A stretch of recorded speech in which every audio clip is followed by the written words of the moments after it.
It's a very, very happy occasion. Malabanong, it is a historic day for the party because we were written off. There is a leader from a national party who says that the Congress will be wiped out in 23.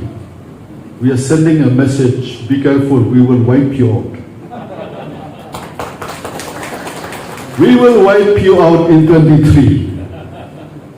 Put that on record.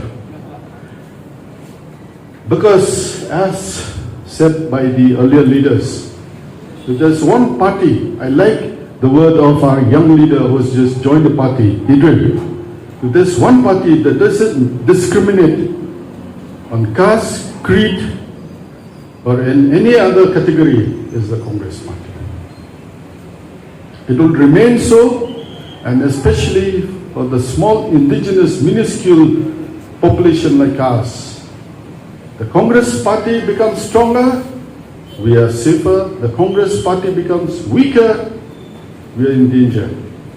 So I think it's with the interest of the people of Northeast, not only of Mylliem, for the people of Northeast, for the marginalized, for the tribal people, for the Dalits, that the Congress is strengthened so that they feel protected, they feel safe.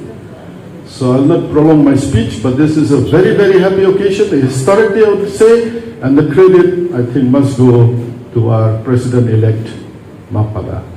Since you came, sir, you've energized the party. And I hope with your energy, with your drive, with your vision, with your mission, we will strengthen the party and ensure that in 2023, the party comes back to power to serve the people. It will be the government of the people, by the people, for the people. Not like the present dispensation, by the rich, for the rich, of the rich. The poor people are left at the lurch.